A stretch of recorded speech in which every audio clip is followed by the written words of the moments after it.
ulama menganggap makruh ketika kita berlebihan dalam menghiasi masjid. Ya contoh, dilapisi dengan emas atau logam-logam mulia lain yang sepatutnya tak mesti untuk itu dilakukan di masjid. Atau membuat ukiran baik di mihrab atau sekelilingnya yang rasanya tak sepenting itu dibuat.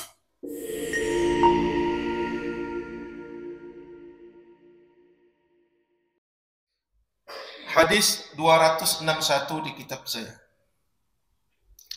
Wa anhu, masih jalur sahabat Anas. Tadi sahabat Anas yang cerita. Kalau ada orang tanya, kenapa Sayyidah Aisyah, kenapa Anas dua orang saja, padahal hadis kelima kita baca? Ya karena Sayyidah Aisyah rumahnya di masjid. Kemudian kenapa Anas? Ya Anas pembantu Rasul. Dia bolak-balik masuk ke rumah Rasul. Dia tinggalnya bersama Rasul. Sehingga tinggalnya ya di sekitar masjid. Sangat tahu kondisi masjid. Qala Rasulullah sallallahu alaihi wasallam la taqumu as-sa'atu hatta yatabaha an-nasu fil masajid. Kata beliau, Rasul bersabda, tidak akan terjadi kiamat sampai datang satu masa, di masa itu orang sibuk berbangga-bangga dengan kemegahan masjid. Kemegahan fisik, Pak. Artinya, mana yang lebih tinggi menara masjid kita dan masjid yang lain. Mana yang lebih bagus fisik masjid kita dibanding masjid yang lain. Itu di antara ciri kiamat adalah orang sudah membanggakan fisik masjid antara satu tempat dengan tempat yang lain. Itu dia ciri kiamat seperti itu kata Nabi sallallahu alaihi wasallam. Akhrajahu al-khamsah illa at-Tirmidzi wa sahahahu Ibnu Khuzaimah Ibnu Hibban. Hadis berikut. Wa 'an Ibnu Abbas radhiyallahu taala anhuma qala Rasulullah sallallahu alaihi wasallam ma umirtu bi tashyidil masjid. Kata sahabat Ibnu Abbas, Rasulullah bersabda, kata beliau, aku tidak diperintahkan untuk apa? Menjadikan masjid itu megah-megah sekali. Jadi masjid buatlah yang bagus, tapi yang sekedar orang nyaman beribadah kepada Allah Subhanahu wa taala.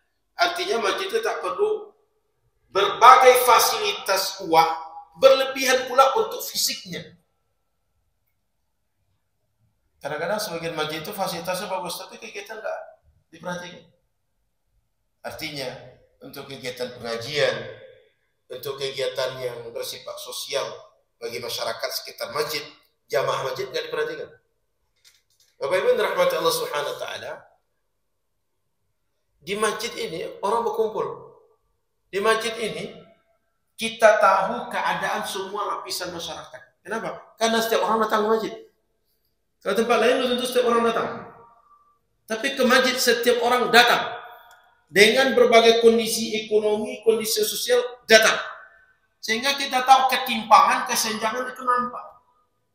Dengan demikian mestinya nampak kesenjangan, makin peduli dengan ketidaksamaan itu.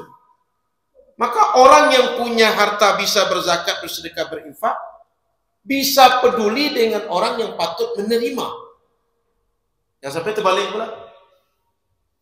Orang yang patut menerima peduli pula dengan orang yang patut memberi. Mestinya terbalik.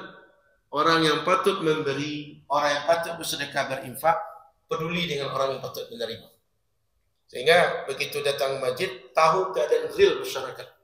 Tahu ada orang yang susah, tahu ada orang yang sakit, tahu ada orang yang mati, tahu ada orang yang bangkrut, tahu ada orang yang berbagai kondisi tertentu, nampak dari pertemuan, dari diskusi, dari musyawarah, dari duduk bersama ketika berada di masjid. Karena masjid ini yang menyatukan umat Islam. Kalau umat Islam sholat di rumah masing-masing, kapan mereka berjumpa? Tapi dengan ada masjid, bisa 5 kali sehari jumpa. Saya, secara psikologis, kalau sering jumpa orang, apalagi berkomunikasi baik, lama-kelamaan saya dekat dengan orang. Bahkan saya bisa sangat akrab dengan orang karena awalnya cuma sering berjumpa. Saya tak diberi apa-apa oleh orang atau saya tak beri apa-apa pada orang. Tapi karena berjumpa, jadi merasa sangat dekat. Saya psikologisnya begitu. Saya berhusnuzon orang lain juga begitu. Makin sering jumpa, makin merasa akrab. Makin sering jumpa, makin merasa dekat dengan kita. Makanya Nabi begitu sampai di Madinah, di antara yang pertama dibuat Nabi adalah masjid. Supaya umat ini satu dengan yang lain saling melebur. Dekat perasaan mereka. Akrab rasa emosional yang ada di antara mereka. Sekarang masjid sudah ada. Tak perlu bangun masjid. Yang perlu adalah bagaimana masjid ini kita isi dengan hal-hal yang manfaat untuk maslahat jamaahnya. Sehingga Bapak Ibu yang dirahmati Allah Subhanahu wa taala, kita sama-sama menghidupkan program masjid untuk maslahat jamaah. Jangan sampai kita ini untuk program berbagi anak yatim, doafa, buat pengajian, buat Idul Fitri, Idul Adha, kita tak mau support. Tapi yuk kita bangun di semacam mau support. Tidak mesti begitu. Karena masjidnya, kalaulah kita rasional, hanya berlantai tanah, sholat juga orang di situ. Kalau sekadar bisa sholat. Jangankan karpet yang empuk, di atas terpal, apa nama tikar kalau kampung-kampung itu yang dari plastik itu. Ada bahan plastik, Pak. Lapiak itu, Pak. Apa nama lapiak itu, Pak? Yang agak plastik sedikit, Pak. Lapiak itu, Pak. Itu lama-lama kan, saking lamanya nanti akan tanggal-tanggal sendiri itu. Dengan seperti itu pun orang bisa sholat. Dengan lapiak pandan pun orang bisa sholat. Kalau sekadar bisa sholat. Cuma, kita kan tak sekadar itu. Kita usahakan masjid kita nyaman. Nah, alhamdulillah sudah nyaman. Tapi selanjutnya, yang sangat perlu digerakkan di masjid adalah bagaimana kita bisa menjadikan masjid untuk manfaat orang banyak, masyarakat sekitar masjid. Maka Bapak Ibu yang dirahmati Allah Subhanahu wa taala, rahmat diberikan masjid kepada kita, ini sebuah rahmat. Tinggal kita bagaimana bersama-sama berkolaborasi, bersinergi, menghidupkan masjid untuk kemakmuran jamaah masjid. Sehingga tak menjadi orang-orang yang antipati atau orang tak peduli dengan masjid.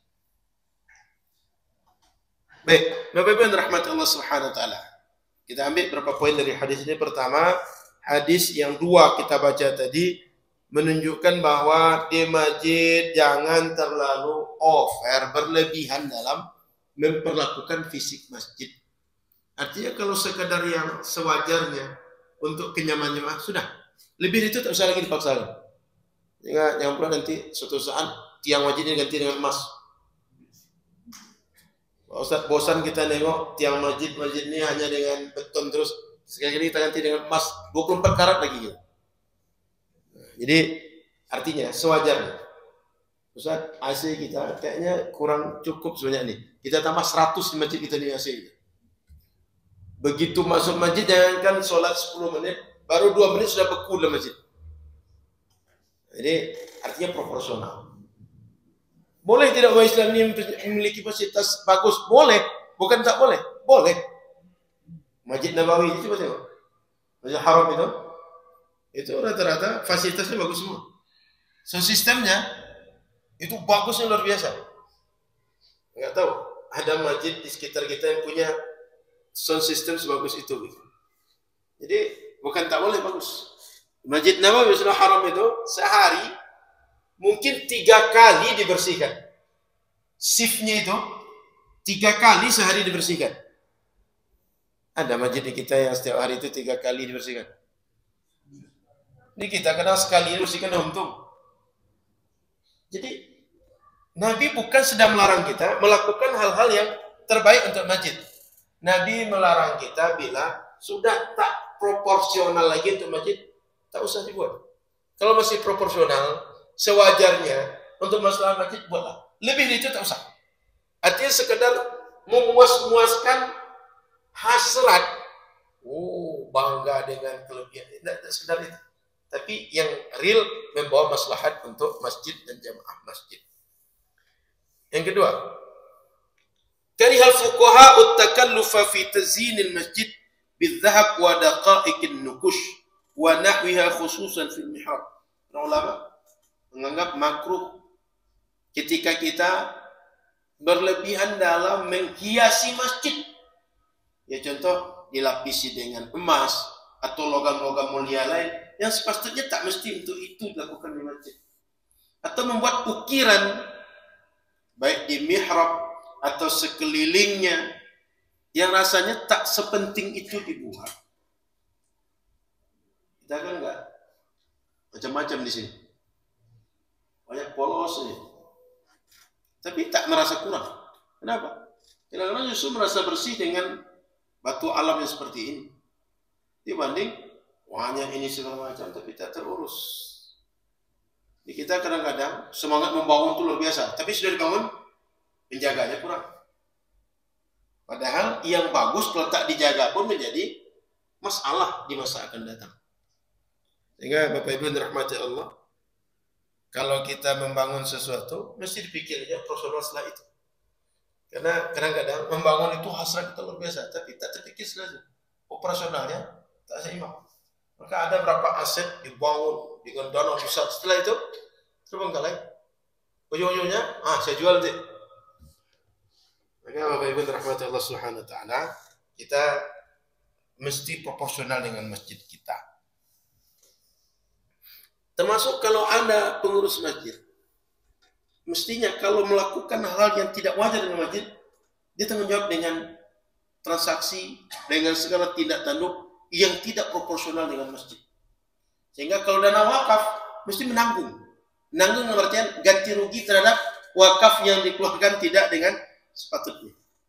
Itu konsekuensinya. Makanya di masjid itu ada wakaf, ada infak, sedekah. Dan itu mesti kita pahami supaya yang kita lakukan proporsional.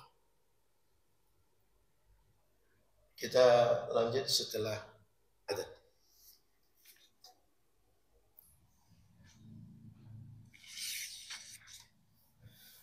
Poin yang ketiga dari hadis ini Bapak Ibu rahmati Allah, ini seperti dikatakan bahwa kiamat tak akan terjadi kecuali nanti orang sudah berlomba-lomba buat masjid dengan kondisi yang sangat megah, lalu mereka saling berbangga. Ini menunjukkan bahwa di antara mukjizat Nabi, di antara ilmu Nabi, hal-hal belum terjadi belum datang. Dan itu tak bisa dilakukan orang biasa.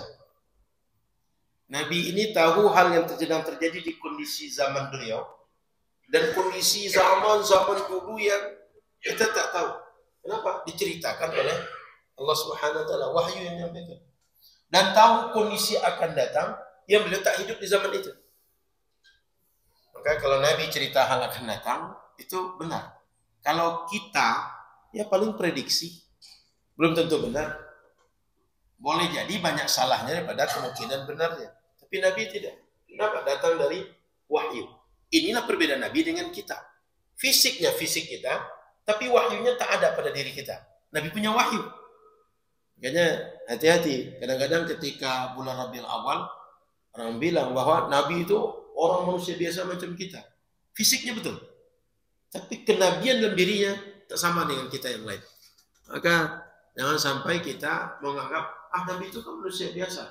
Seakan menyamakan Nabi standarnya dengan kita yang biasa. Tidak boleh.